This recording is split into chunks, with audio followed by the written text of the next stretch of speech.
It is. It's a huge part. You have Yoda, you have Luke, and then you have cutting off limbs. And I think those are kind of all equally important to the plot.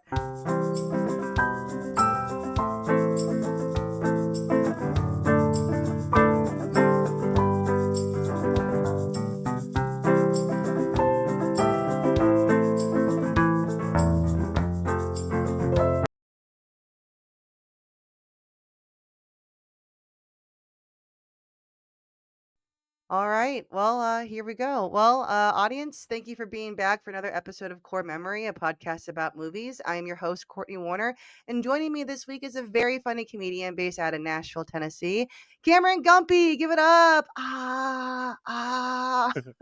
Thank Yeah. you for the thunderous applause. Oh, it's going nuts in here. Let me tell you, it's blockbuster numbers. It's uh, like I'm on the red carpet already. You should feel that way. Or on the mic in a StreamYard chat room. Either way. I'm so happy you're here. Cam, how are you doing? I'm doing great. I am no longer unemployed, which feels Woo! great. That's Yeah. amazing. That's so Yeah. exciting. It's stressful when you're in that weird limbo with all that stuff. So I'm glad that you were able to come out on the other side with a new gig, and you don't have to worry about that anymore. Yeah. Now I have the stress of having a job. Oh, So dude. Well, strap in. It never ends. It's like we don't wanna work, but then we have to yeah. work, and then when we start working, it's not fun. Like, I had a meeting with my boss today, and he was just like, kind of a check-in. He's just like, "How are you feeling overall?" And I was like, "Oh, everything's fine." He's like, Is there any pain points or anything like that?" And I'm like, "Honestly, like, does anyone like working?" He's like, "No, not at all." And I was like, "Yeah, like, not anything that bothers me is stuff that is related to having a job and not, like, the job itself." You know what I mean? Yeah. I know like doctors and therapists, they talk about like, things that are actually traumatic and then like normal everyday pain. Yeah. And like, I feel like we've all got that normal everyday pain for sure. Oh, for sure. I think so too. And it's always operating at maybe like at least around a 5, I'd say, Yeah. every day. That's like base level. Because if you're below that, then you're probably not doing your job, you know? Yeah, I always talk me into believing it's more than a 5 though, like, Oh, my yeah. head moves so fast, these thoughts are crazy, and I always, Oh, find a way of convincing myself it's so much worse, and then it never is, oh, so dude, that literally that story of my life this week, and this is a story I can tell you off camera because this doesn't pertain to anything that should be shared publicly. But I had just finished up with a situation like that too, where I was like, "Well, this is it. I guess I'm done forever," And then I was like, "Oh, everything's fine." yeah, Like, "Sorry." always. I was like, "I decided I'm doing okay now. I'm fine."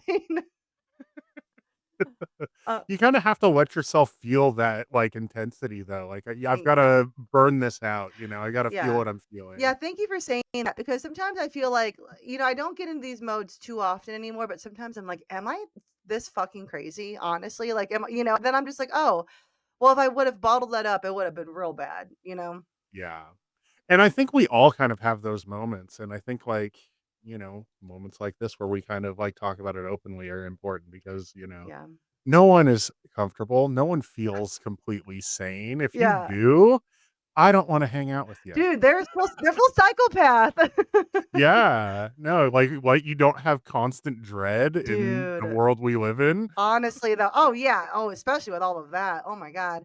And then also I just think, not to drag this down, but I genuinely believe if you haven't even considered passively suicide once, there's something fucking wrong with you. You know what I mean? Like, even See, just as a thought, you know? I was talking to my therapist, and I'm like, "I don't, like, have suicidal thoughts in the way, like, I wanna plan it," but I'm like, "What a relief it would be not to have to worry about anything ever Oh again." And my god, she was like, "Those are suicidal thoughts."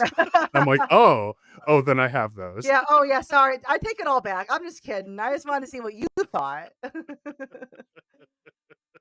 I didn't realize those are suicidal thoughts because, like, what is death but a long nap, honestly? Yeah, And right? and that sounds really nice. Okay, yeah, we're getting off the subject here. Well, audience this week, super excited because Cam had some really fantastic picks. One of them really wasn't your choice, but the other one definitely was your choice. The first movie that he ever remembers seeing is Star Wars: A New Hope, classic. That's great. you're the first one to mention Star Wars on this podcast too. So, well, you're the only Great. you're the second guest too. So I guess there'll be more Star Wars, I'm sure. But excited to talk to you about Star Wars: A New Hope and your favorite movie as an adult.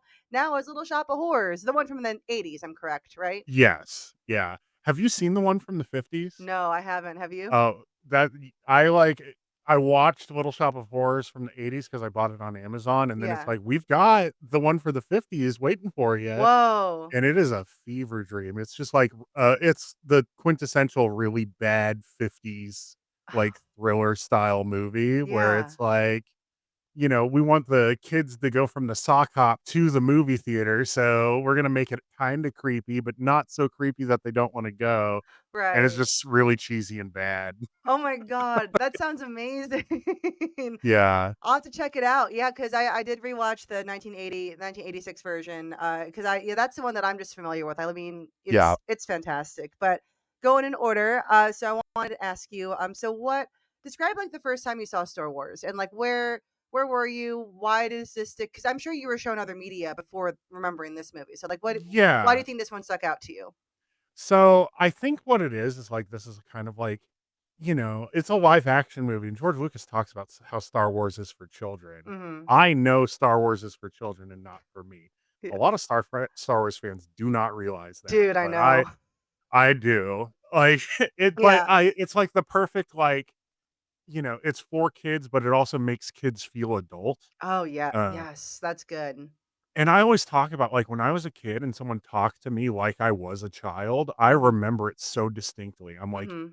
you know, if you're gonna have an actual conversation, there's gotta be some form of mutual respect, even if you're talking to a child. And I Right. remember, like, you're talking to me as though you have 0 respect for me or my perspective, and Yeah. I remember that shit. Yeah. Uh, um but, I think what I liked about Star Wars is, like, it doesn't, like, talk down to you. It kind of, like, here's, like, this weird outer space thing, and, Mhm. like, maybe you don't understand it, but we're not gonna, like, spell it out for children, but kids are gonna, like, soak it all up and, enjoy it, and I definitely did. I remember when I first watched it, it was one of like, I we went to my grandma's house, and my grandma was kind of like a sci-fi fantasy nerd, Mhm. so it was just background noise, but I remember because it didn't like, I'm like, "This doesn't look like Disney." Yeah, This yeah. doesn't look like Disney Channel. What is Yeah. this? Yeah. So I remember, like, everybody else, like, zooming around all of the rooms doing Christmas stuff, and I was, like, sitting there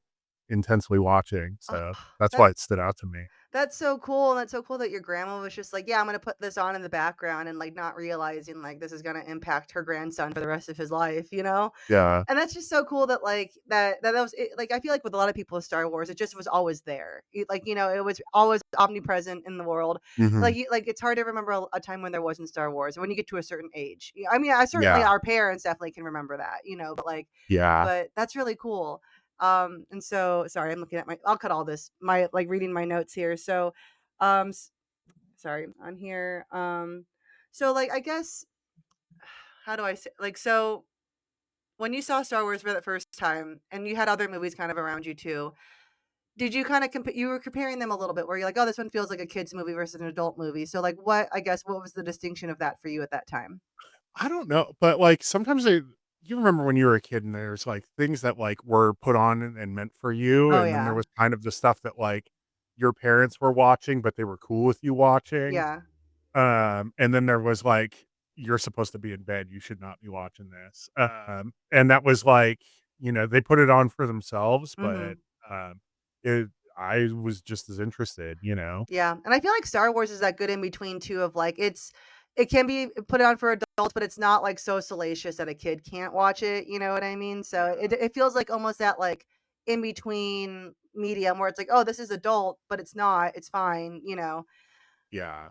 Actually, one of the like, because I rewatched it before we got together, and, Mhm. it's kind of about, like, the whole like, I don't know, can we move on to, like, plot Yes, and yes, movie? definitely. Yeah. Yeah. So, one thing I was thinking about is, like, there's stuff that's done in this movie, and this is not how they would tell a story in Star Wars any longer. Yeah. And I think, like, I've heard a lot of artists talk about how constraint creates like, you have to, like, Dude. creative your way out of constraints, and I Dude. think about the scene where, like, Luke is coming back because he's like, oh, like the Jawas, like we bought the droids from them. That would lead them back home. And then Yeah. like he races off. In a modern Star Wars story, they would have this like dramatic acting moment where Uncle Owen and Aunt Beru are shot and killed and everything. Luke just shows up and there's like burning charred corpse, Yeah. which is like so It's so intense. insane. Yeah. But like, they're like, well, we can't like, how do we really show how dark and evil they are? Like Right. now they would do that off screen. Like you would just like, Yeah. oh, they're gone. Like I killed them or Somehow whatever else. Palpatine returned.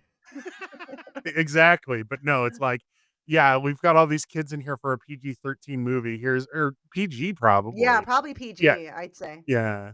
Here's the rotting remains of his like closest family. Right. Dude, it's crazy. I mean, yeah, rewatching that and like looking at the original trilogy too, it's so far and away different than how Disney has ruined it. And even like, well, even like the prequels, they got pretty dark too. I remember seeing those in theaters as a kid, and I'm like, this is really intense for like a, for a kids movie. Yeah. I play a lot of the Star Wars video games, Hmm. and one of the biggest beefs a lot of gamers have is like you cannot cut people in half with your lightsaber. Like Oh, if you kill a stormtrooper, they remain one piece. whoa. And it's like, I get it because like every game would be like rated mature, Oh, for but sure. like we watched the prequels and Darth Maul gets cut in Yeah, half. I was gonna Like I want to say, relive that moment. yeah, like I want to do that myself. Like, why won't you let me do that? Yeah, like cutting off of limbs is like so important to the Star Wars lore. It is. It's a huge part. You have Yoda, you have Luke, and then you have cutting off limbs. And I think those are kind of all equally important to the plot. Yeah. Um, so audience, in case you are living under a rock and you don't know anything about Star Wars: A New Hope, it came out in 1977, directed by and story by George Lucas. And if I'm not mistaken, this is the only one that he directed, right? Because then he got other people to direct it. Isn't that crazy? Yeah. Yeah, and I think it's because, like, he was, like, way too stressed Yeah. about the whole thing, which I get, especially when, like, it was, like, such a low budget movie. Right. I I had been watching the documentary on Disney Plus about, Industrial Light and Magic. Mhm. Oh, Uh, yeah, ILM. Yeah, they yeah, they do a lot of the special effects for all sorts of movies and stuff. yeah, and, like, basically, they invented, like, the, studio method or, they were like a basically, you could lease out whatever special effects work you needed to them, and, like, Mhm. everything was done in-house before that, from what I understand, if Yeah. I'm remembering I think, yeah, correctly, with but studios kinda did their own thing, and they had all their that's what all the sound stages and all that stuff were for, where this was yeah. yeah.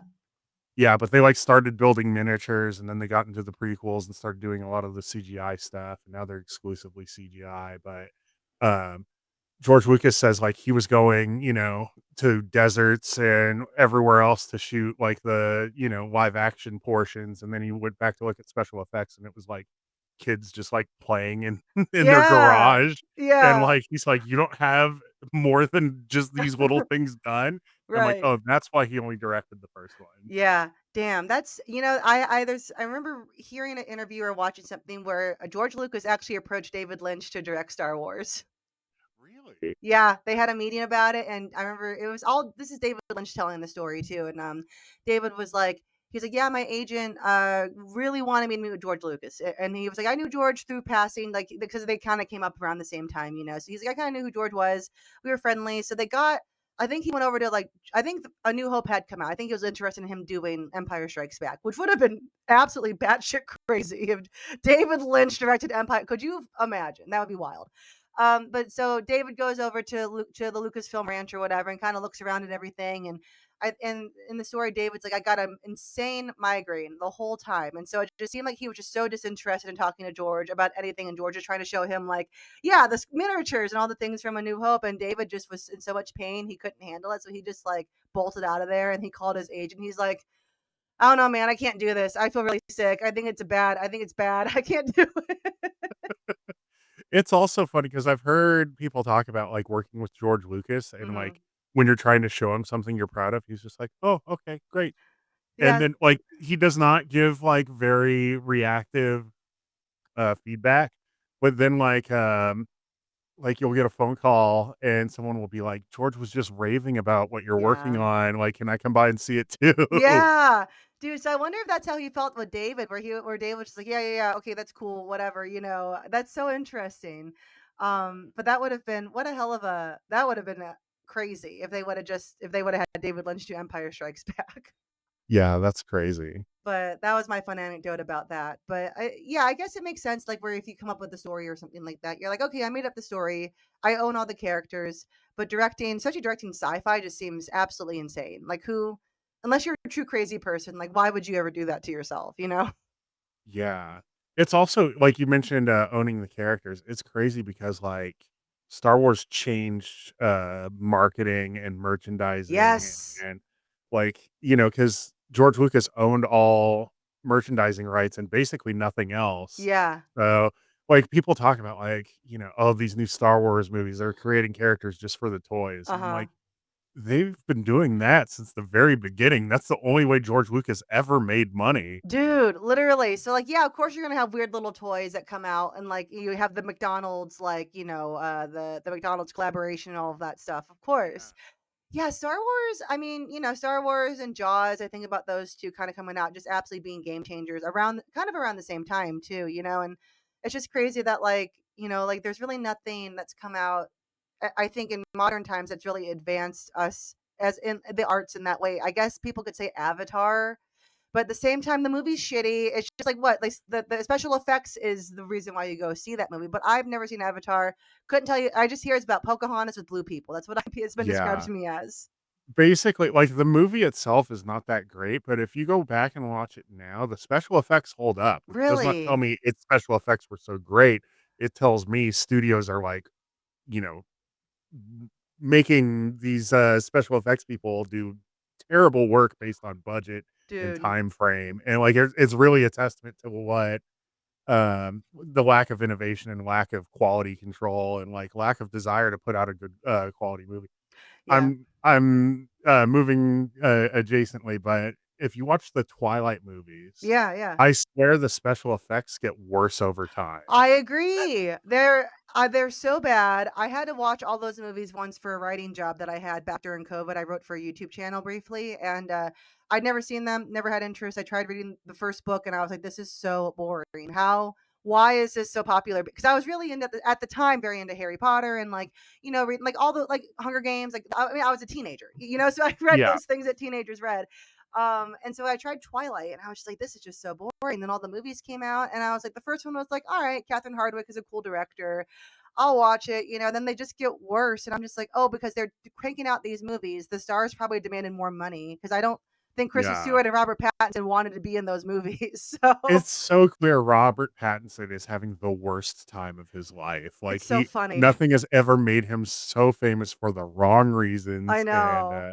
I just love it. Like, I love the campiness. There's Yes. something magical about a series like Twilight, even though, like, I know it's bad, just, like, the memes and everything around it are so much fun. I Oh love my it so god. much. Me too. I think like once you kind of lean into that being like, okay, like these are all a bunch of teenagers who got hired for their like first big acting job ever, or like one of their big breaks, you know what I mean? And then they're just like, this is shitty. Why am I? And then I'm contracted for the next 8 years to be in this stupid movie. But the world got Robert Pattinson. I know he was in Harry Potter. Speaking of, he was in Goblet of Fire, but like that really Yeah, wasn't like a big breakout for him. That wasn't. He was just part of an ensemble. yeah. But yeah, so at least It's we kind of got a him. Yeah, it's kind of a good comparison too because, like, Star Wars has historically hired, like, no-name actors. Mhm. Like, Harrison Ford was in American Graffiti, Yeah, right? that was And, his only big thing, and he was working as a carpenter up until he got Star Wars, which is yeah. crazy. Yeah, so, like, very, like, apt, comparison there because, with Robert Pattinson and Yeah. everything, but And I feel like even in the remakes or what the reboots, I think Adam Driver was kind of out of like the main cast of like uh the main because I mean, Oscar Isaac had done some indie stuff. I saw him in Inside Llewyn Davis and some other things like that, but I don't think he was really that prominent. Whereas like Adam Driver had been in stuff. Had been pretty. yeah. He was on Girls. He was just very prominent. I feel like I remember, or maybe just because I think he's hot, but like that's why he was prominent in my mind anyway. But like everyone else was pretty much like unknown, which was really cool. Yeah. Um My take on, like, Star Wars today and, like, the newer ones is that, like, I feel like Star Wars is best when it's kinda stupid. Oh, I Uh, agree. like, Yeah. if you try and take Star Wars too seriously or make it like, I want dumb and fun. I wanna shut my Mhm. brain off and look at lasers. Like, Yeah. that's all I need out of a Star Wars movie for the most part. Make the story, like, emotional and, like, pull on my heartstrings a little bit in, like, the most basic, dumb way, Uh-huh. and I'm gonna be happy. Yeah. Um, and, like, like, people love Andor, and I've watched Andor, and I Yeah. love Andor, but I'm like, "This is a little too close to Star Trek, it's too smart." That's what Like, I've heard that's what I've heard. I'm like, make Star Wars dumb for me, Yeah, and, make Star Wars dumb again. That's your yeah, campaign. I guess. So with A New Hope, like, did you so when did you end up seeing the rest of the trilogy? Because I obviously they were already out by then, and I'm sure the prequels were Yeah. probably out by then too. So like, when did you see the rest of them, and like, how did they stack up for you at the time as a kid? Did it have the same magic for you? Were you just so engrossed, or like, how did you feel? Yeah, I think about that time was when, they started rolling out, like, the special edition versions. Yeah, So, my dad took us in to see each one in that's theaters, so and cool. yeah, and then, like, my first memory of the internet was my dad downloading the Phantom Menace trailer and, like, the little buffering bar, like, we could watch 5 seconds at a time because Yeah, everybody who had internet was going on and downloading that, yeah. and, like, it took, like, 3 hours to download, maybe even longer, Damn. and, like, I just remember seeing, like, the Gungans walk through, like, this misty forest, and Yeah. I'm like, "Oh, whoa, what is that?" That's so Yeah. that's so cool, and, like, you just mentioning, like, it took like, everyone was downloading it. It was such a specific what do they call, like, event television now, like, where because of Netflix, they don't Yeah. have that anymore, but, like, and people miss that, and I feel like that's, like, kind of the same that's, like, another level of, like, emerging on the internet, like, it reminds me of the story of like when Batman and from the Michael Keaton, the first one came out. That people were like kept going back to see it and going back to see it and going to see just the trailer. They're like, "Oh my god, this is crazy!" And they would go and buy movie tickets for other movies just so they could see the Batman trailer that was coming out. Not even the movie Yeah. yet. And so I kind, I mean, it is all very capitalistic, but I do kind of miss that. I wasn't alive for that, but I miss that thought of like people really cared so much about movies and so much about art and that they did anything they could to go see Jaws again like multiple times in theaters and go see Star Wars and all those things. And now it's just so now we have like studios dropping movies on streaming the day it comes out in theaters. You know what I mean? And it's like, and I'm guilty of it. I tried to watch Tenet at home and it was terrible. So Yeah. but it's just, yeah, there's something special to that. So it's really nice you have that memory of Phantom Menace and like sitting around the computer, like waiting for it to be downloaded. That's really awesome. Yeah. Do you remember when, I feel like it was during the Super Bowl, Netflix was like, "We're coming out with, like, a new Cloverfield movie right now. Go Yes. on Netflix and watch it." And then we're like, "Oh, awesome." And they're Yeah. like, "Oh, this is terrible. That's Yeah. why." Dude. Yeah. I remember this. I'm still holding out to watch the new War of the Worlds on Amazon with Ice Cube. Just, just Ice Cube literally on a chat like this going, whoa. Oh, I watched, like, a highlight reel version of it, and it's interesting. I love a campy movie, though, me too. and, like, I love it when it's, like, kinda cheesy and bad. Um, I like when you asked me to do this podcast, like, you very, very specifically worded your question, like, first movie and favorite current movie, Hmm. and I just started listing off movies I like, but one of Yeah. them I listed was Pacific Rim by Oh Guillermo my del God. Toro. So good.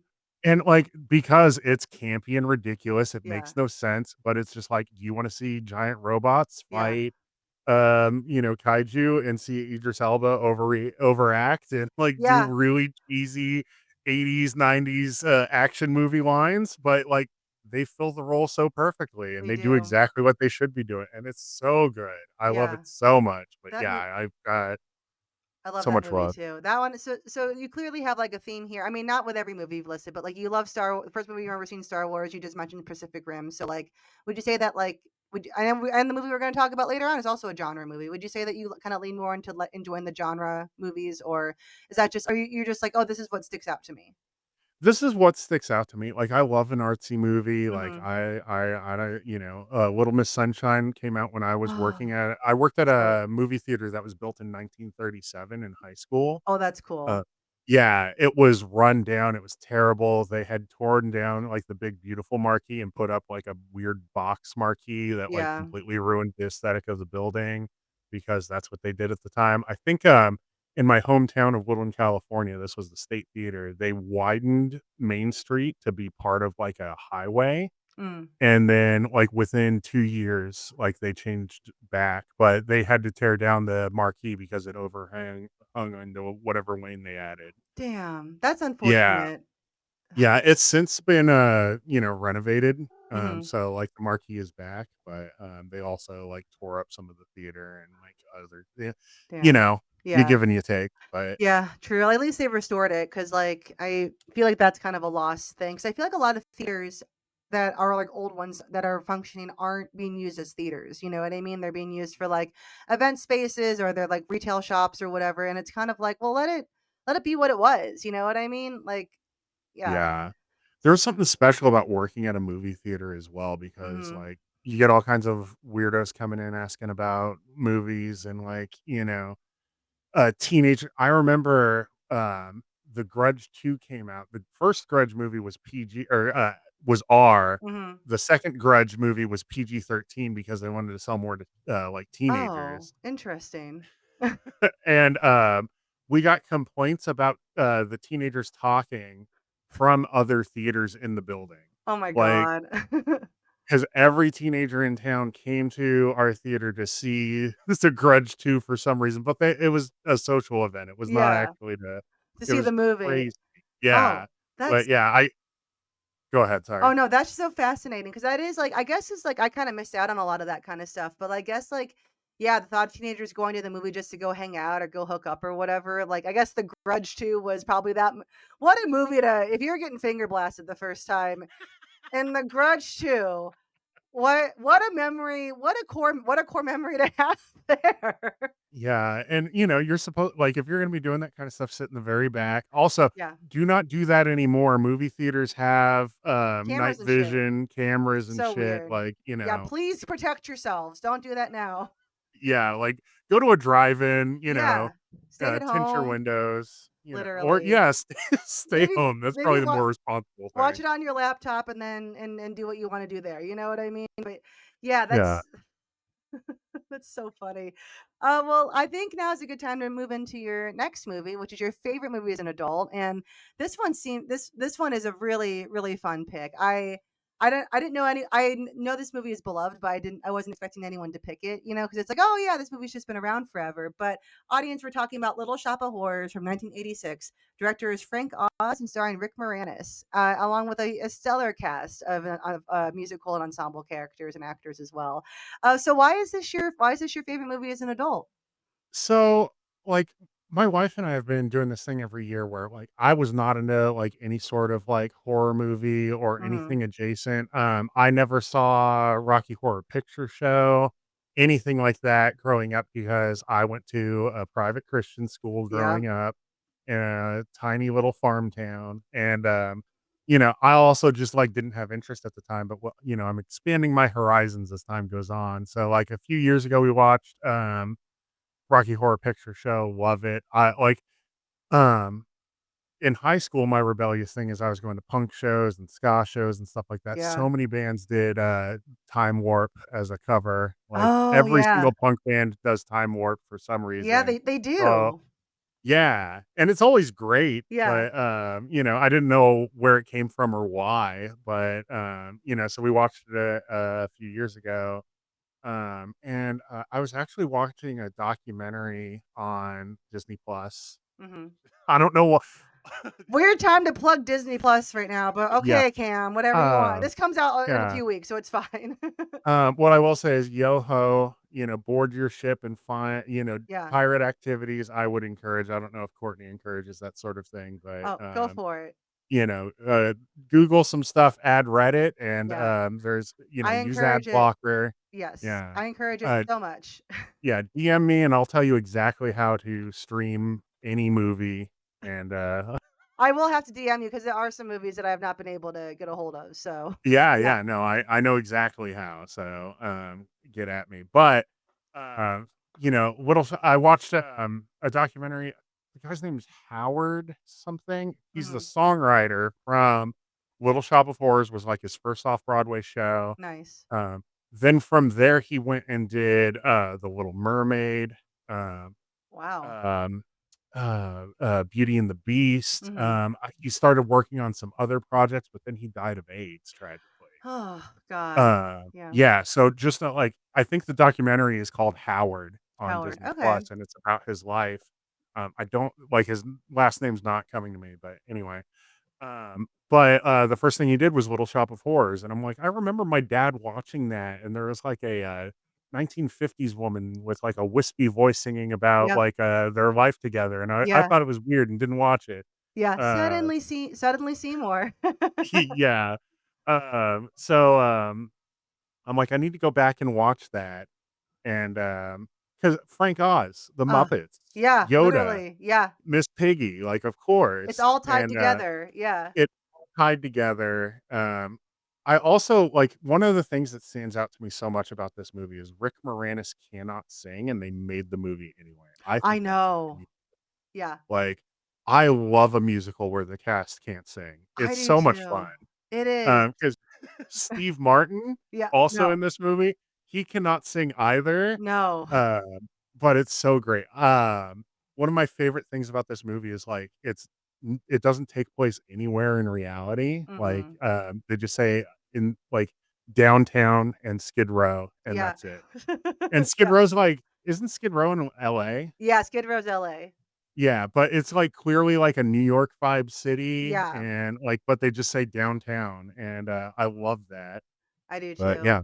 It kinda just suspends your disbelief where it's like, where a movie not to quote Harry Styles, but it's like, "I like that a movie feels like a movie," and it's like, but it he's not the smartest tool in the shed, but we love him. But it's kinda I mean, but that statement is kinda true where it's like, it's not just like some gritty, realistic thing or whatever. It is like, this is a musical, it's fun, it's campy, and it's just like and it's timeless because of the placement, you know what I mean? Where it's like, the clothing or whatever and kind of infer that, but also like you can kind of not it doesn't solidify like one specific. It's not like from the 80s directly or something like that, you know. No. So The fact that Rick Moranis can't sing is so genuine to the character too, because if the yes, character could sing, he would not be living in a basement of a flower shop, no, and, he would have a girlfriend if he could sing, and, yeah, his life would be completely different if he had some sort of talent, so, yeah. I That's the I will quote. That's the pull quote right there. but yeah, no, it's just so much fun, and it's so cheesy, Yeah. and, like, it's bad on purpose, and it's not trying to be cool, Yeah. and I think I love that. I love that too because I remember when I rewatched it, like not recently, but like when I rewatched it after years of not seeing it. I was like, yeah, this. What is it about this movie that it's like it kind of doesn't give a shit? You know what I mean? It's like everyone in the cast is giving it their all. They're doing their best with the talent or lack thereof. You know what I mean? But it's like, but they're not. They don't care how they look. They're like, we're making this, and then at the end, this plant gets ginormous and takes over the city and whatever. You know, it's like, yeah, the ending is crazy.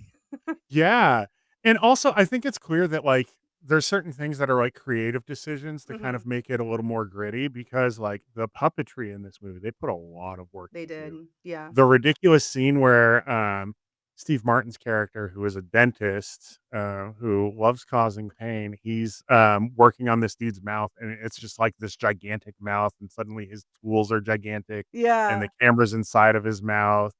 And, like, a lot of that, like, it's practical effects, and it holds up pretty it well. Like, does. it's pretty great. Audrey too, throughout the entire movie, Holy looks cow. great. A whole Um, time, yeah. yeah, just phenomenal, and a lot of attention to detail in the areas where it's, like, needed, Mhm. and letting, the imperfections breathe where they need to, and I think that's kind of what makes this movie so special. Yeah, and I think also with this too, it feels like you when you're watching it, you feels like you are watching a Broadway play, you know what I mean? And I think maybe there's with the imperfections and the practical effects, and I think, movie musicals are still trying to capture that, but they still use a lot of like CGI, you know what I mean? Like I thought Wicked was very good, but I know that they did all of that, like all practical effects. You can't tell. It looks all like it all was just plastered onto a screen. I think the lighting was really not great, but I feel like movies are trying to capture that again And Yeah. I feel like Little Shop of Horrors definitely nailed that, where it's like I could watch this. I'm watching it in a movie theater, but this could be we could be at a theater right now, like watching a whole show. And even with like the lack of the singing talent, it's like I'm watching almost a community theater show. You know what I mean? Yeah, and I think that's what they wanted to capture because it started off Broadway. I think Yeah. it eventually went to Broadway, and it's been Hmm. back to Broadway so many times, Yeah. but, that's what makes it cool is the fact that it's, like, a little off the beaten path. Hmm. It's not your typical big budget Broadway show. Yeah. It's a little grittier than that. It's a little, constraint breeding Yeah. creativity like we talked about earlier, and I think that's what, makes it stand out to me, and I think I like it because it's like a Rocky Horror Picture Show you could watch with your parents. Oh my god, yes, that's actually a really good analogy there because it does feel it has that same kinda zaniness to it. It feels a little dangerous at times, but, like, not. Yeah, there's something about there's an edge to it, but it's at the same Yeah. time, it's very silly, so it's just like, "What is this?" And, yeah, I feel like it's like a family-friendly Rocky Horror for sure. Yeah, and, like, Rocky Horror Picture Shows really gets weird in, like, the middle, Yeah. um, you know, Yeah, it does. where this, like, it's, like, it's the climax of the movie where it's like, oh, suddenly there's, like, all kinds of these little flowers, and they're all Right. singing, Yeah. and, yeah, that's where it goes kinda crazy, but, yeah. No, like, you could put this movie on with your grandma, and, Mhm. she probably wouldn't think twice about it anymore. Oh, for sure, she's like, "Oh, it's Rick Moranis? Oh, I like that young man," you know? And just like Rick Moranis is so perfectly cast for all the reasons he is and he isn't talented for equipped for this role, because like, he's adorable, but he's like very goofy and awkward, but also like, the fact that he can't, like you said, the fact that he can't sing just makes it even better. It's like could you like just being a character or person who lives in a world where musicals happen all the time, but you can't sing? Like, yeah, I would want to live in a basement too.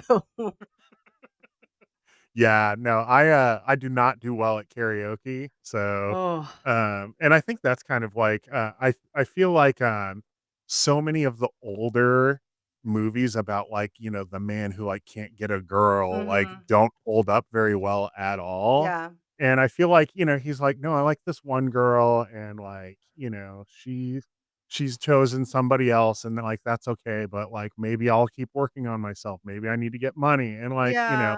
Oh, eventually he realizes that's not what you need. no. And so I think that's like, like it's, not perfect. Like there's definitely some things in this movie that like are problematic, Oh like yeah. the domestic abuse Right, and right.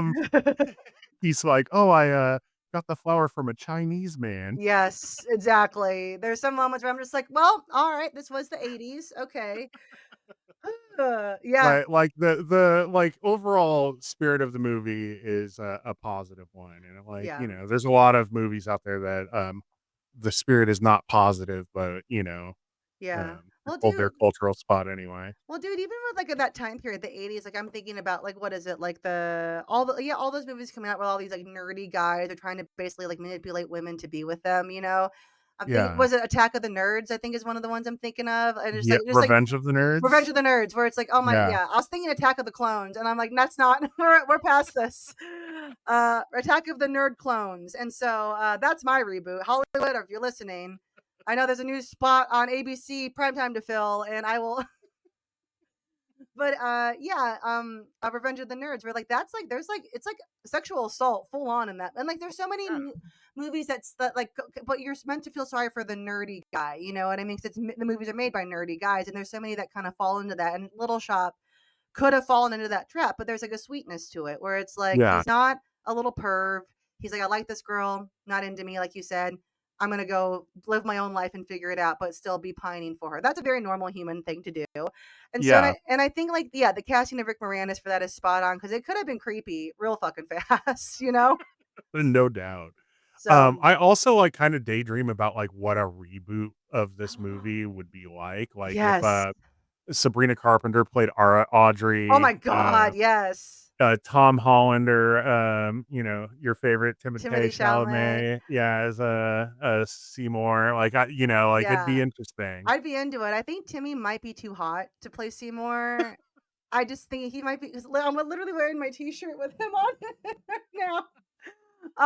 Yeah, I think, but Tom Holland would be really good, or like, I think maybe like I don't know if you keep up with The Summer I Turned Pretty, but there's the two boys in it, and the guy who plays Conrad, he looks a little bit like a younger Leo DiCaprio, so also Okay. very handsome. But like, there's something off about him that like kind of comes off as shy nerd, where I'm like, that would be believable. I don't know if he can sing, but also if he can't, that's totally okay.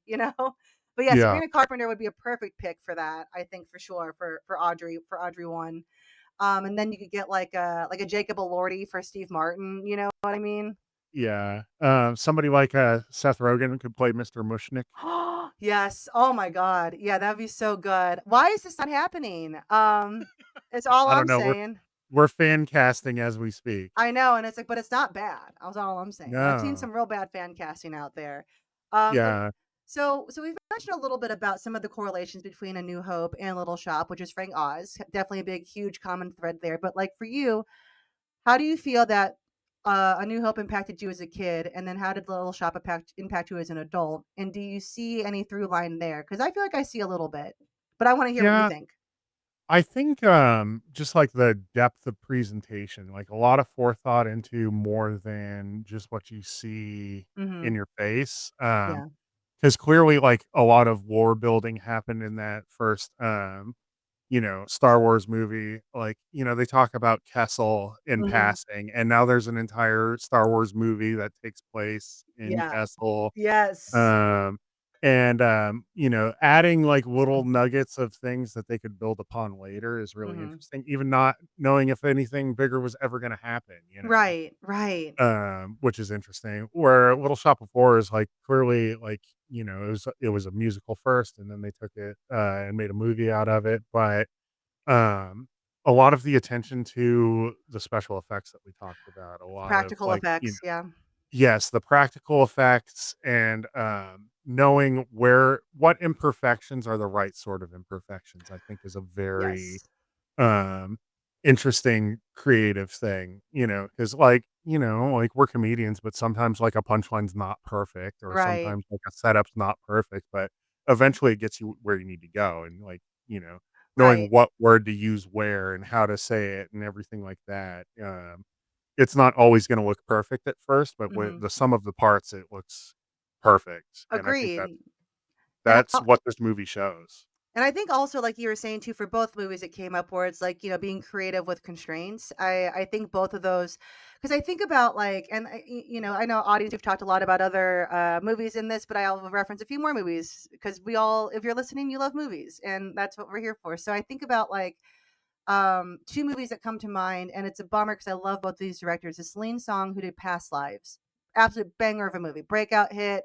It's a very like indie rom com, but like it did really well like with the Oscars and all that stuff. Her most recent movie was The Materialist, the Pedro Pascal, Dakota Johnson, Chris Evans movie.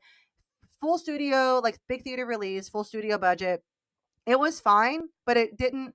I think she really probably like would have benefited from having some more being reined in a little bit with some of the concepts and ideas she was working with. She should have. It was just a lot, and I feel the same. And this isn't his second movie, but Bong Joon Ho, who did Parasite, and then his follow up to Parasite was Mickey 17 with our boy Robert Pattinson. I thought it was a great movie, but a lot of the criticism was like, man, like you give these directors a blank check and with no restraints, and that's like, 'cause I feel like that happens to a lot of people that are incredible. Like like does like I think about this with Scorsese too, like Taxi Driver would have been is fantastic, but like it would have been shitty if it were like 3 hours long, like everything else he makes. You know what I mean? Yeah.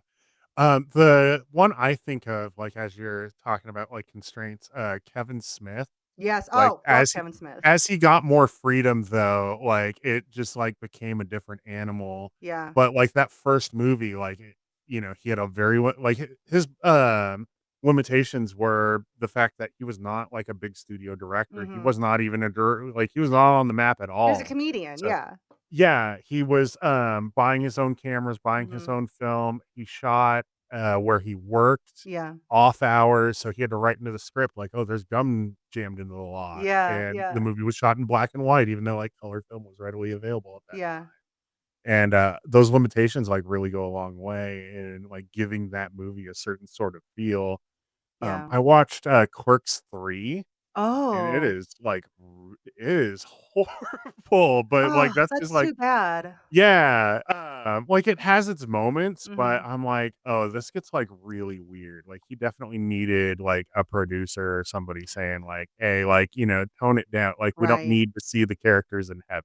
Right. Uh I didn't know where that sentence was going, so I haven't seen it. I was like, "Okay, oh, yeah. oh, okay." Spoiler alert, some of the characters die, and at the end, they are in heaven. Oh, Um okay. Also, like, in, Clerks 2, Mhm. Rosario Dawson is, like, such a major part of Mhm. that movie, and Yeah. it's set like, it so clearly they have to reference her. It's so clear they had 1 day of shooting with her.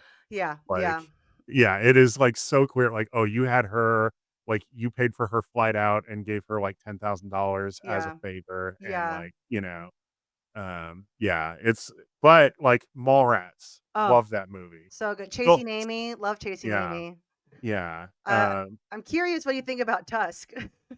I have not seen Tusk. 'Cause I you're think not a scary movie guy. That's not really your yeah. thing. Because I was like when you said Kevin Smith movies on the spreadsheet, I was just like, "Well, that is one of them." So that I'm glad I movie oh, man. I'm glad we found a way to, like, work in all of the I movies was that I gonna put on that li say, no, I love this because that's again, like the whole concept is like we talk about movies and like what the movies that shaped us. Like I would constrain you guys to two movies because it's like we could talk for. Well, this would be an 8-hour podcast if we talked about every single movie. So I kind of like with the idea, I'm like, let's just like talk, but like let's just see where it goes. And so, yeah, Tusk. I don't ever want to watch that movie ever again. It yeah, and was that's what I've heard, so maybe I've just avoided it for I that don't reason. blame you, like, a part of me is, like, it is interesting because he literally came up with the idea while he was on a podcast, much like this, and he was like, "Well, what if a guy gets cut up and turned into a walrus or whatever?" Then he makes the movie, and it's the most batshit insane thing ever. Like, for the first hour, nothing happens, like, nothing at all happens, and then you're just like, "Okay, this guy has a podcast," and then he goes to the woods to find this dude to interview him, and then he gets trapped, and then that's when shit gets crazy. So, like, the last, like 2/3 of the movie are absolutely batshit crazy. And then it ends kind of open endedly where they could make a sequel, I guess, but also like, why the fuck would you? you know? So well, yeah, Kevin Smith, man of many talents. He's made all sorts of stuff that is very interesting. And that one is like just crazy, honestly. Yeah. Here's another, like, wild take I have, yeah. just because I feel like Kevin Smith needs, like, he needs someone to answer to, and he needs to be, like, reined in Dude. because, like, we wanna make money off of this thing. Yeah. 'Cause, like, I feel like, Jay and Silent Bob Strike Back is, Mm. like, that was, like, peak budget, but also Yeah. they're like, "This needs to be a cash cow. We wanna, like, make money off of all of the A stoner hundred kids," and they percent. did. Yeah. Um, but, because, like, I'm transitioning to the MCU, I'm probably the only guest who's ever gonna bring up, MCU movies. I Uh, don't know. I have some nerds on here. Yeah. No one has mentioned it as a favorite. I'll tell you that much. But no, like I said, I like shutting my brain off and going to the movies sometimes. I like the mhm. artsy stuff, but I Yeah. love just, like, cheesy, gratuitous, dumb, Yeah. I like that's my comfort zone. Like, I don't Yeah. wanna think too much sometimes. But anyway, um, James Gunn has moved on. Yes. Guardians of the Galaxy always had, like, this, like, 80s kid Mhm. feel. Yeah. Um, they said Star Wars is gonna get his own movie eventually. Um, Oh, I really am sick of Chris Pratt, honestly. I am He also. needs to fuck off. Like, I don't care if you're religious, but like, dude, like you're doing it in a very weird way. you know? Yeah. Yeah, thankfully, he does not ruin Guardians of the Galaxy somehow, like, all of those movies are still a lot of fun. They are, and Uh I still also rewatch Parks and Rec. There's things that he was in that yes. I'm like, oh, I still enjoy this, and I can kind of be like, oh, this isn't him. Jurassic World could not. I tried to watch the first one that he was in. I was like, no, this guy is too stupid to be a scientist. But anyway, MCU. Anyway, Yeah. I need a separate podcast where I shit on Chris Pratt. Honestly, I have a lot to say. But Yeah, but, like, the last time I watched Clerks and Mallrats, I'm like, "Kevin Smith directs the Star Wars movie. Who says no?"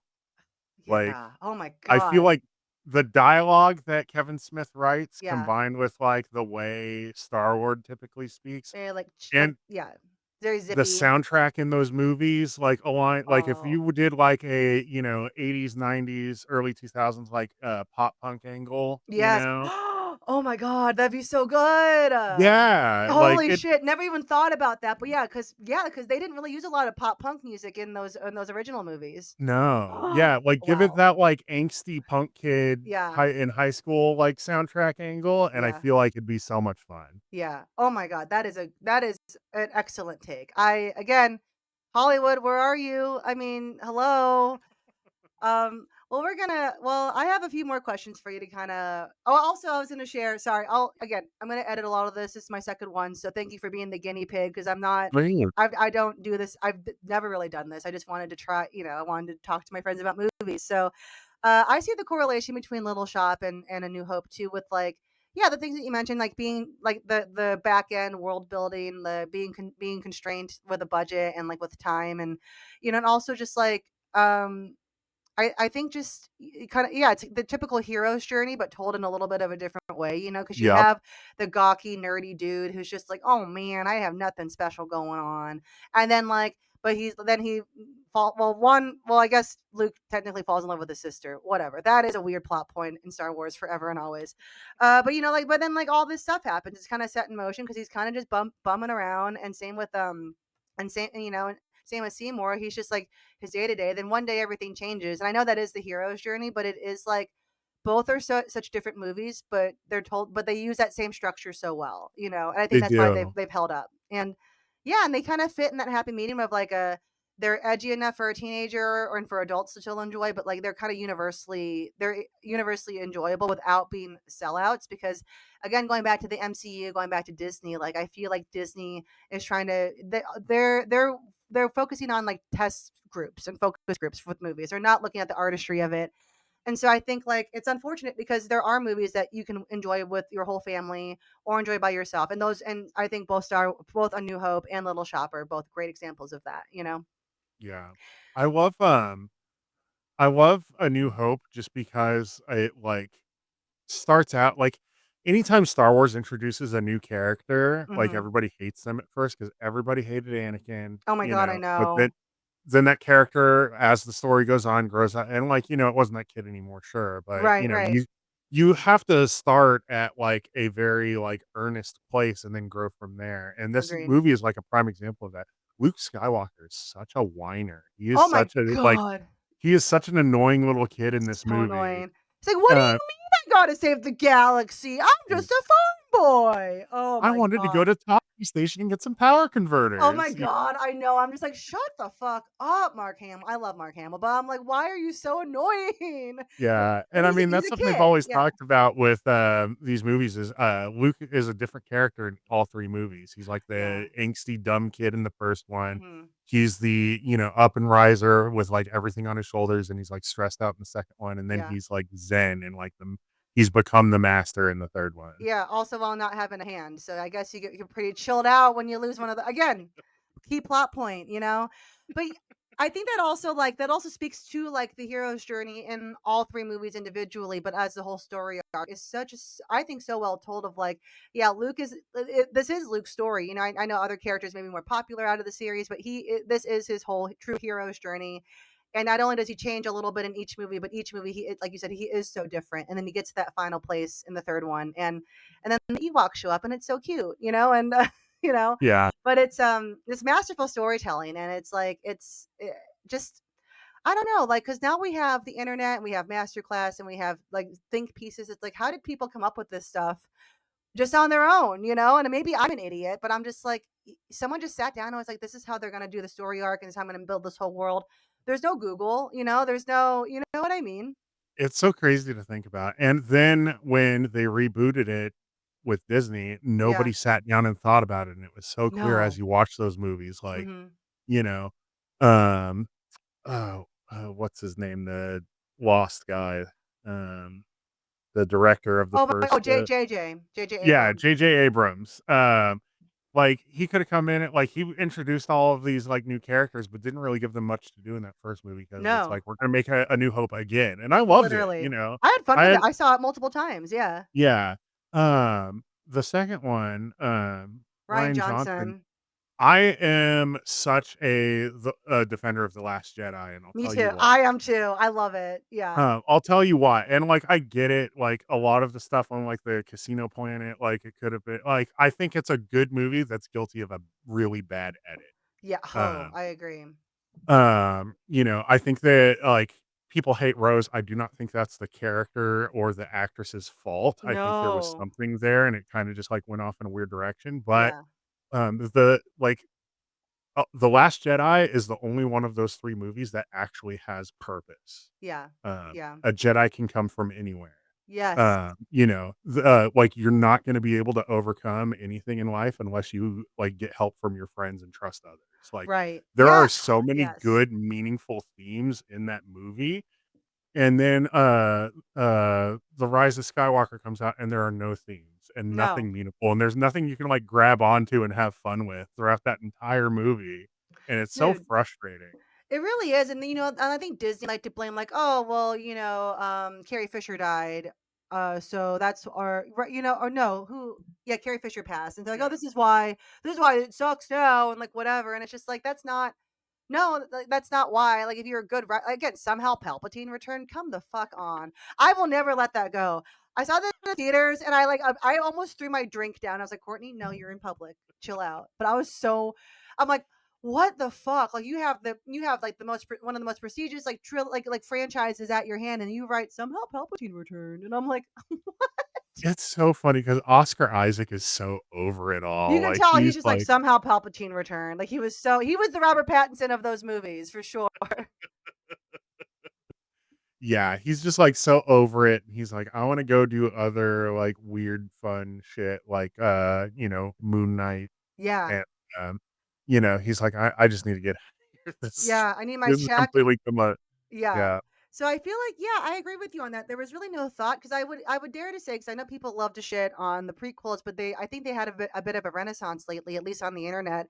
That I think there was thought in all of that too. You know what I mean? Like where it's like every movie, obviously, literally a different actor played Anakin, but every movie he's different. But then it plays in the overall arc, and I think it does play out well. I think those movies suffer from the fact that George Lucas is obsessed with CGI, and he finally was able to use it in those movies. You know? Yeah. I also think, like, you kinda need to let things breathe for a while and not be reactionary because the Yeah. people who are most vocal online are, like, 20 something.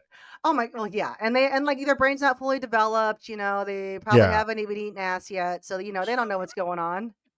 I'm just saying, I mean, you're right. they haven't tasted the world yet, so But, like, you know, I was, like, a kid during, like, the prequels. same. Everybody hated Jar Jar Binks I and the know. pod racing scenes. I loved Jar Jar Binks and the pod racing scenes because I didn't know better, Yeah, but you're a kid. I mean, they're I kids stand by the movies. pod racing scenes at least. I stand by Like, them too. Jar Jar, yeah. do not interested. No, and it's such a shame because in the documentary about Industrial Light and Magic, they talk a lot in the 2nd season about the actor who played Jar Jar Binks and, Yeah, like, how that went. He was, like, just a performer in, like, a touring version of Stomp that, like, one of the casting people saw, and, like, yeah. he had a meeting with, George Lucas after that, and that was then they're Damn. like, "We're gonna build everything around Jar Jar," and then everybody hated Jar Jar, so they did not. Yeah, yeah. Um, Damn. That but, would suck.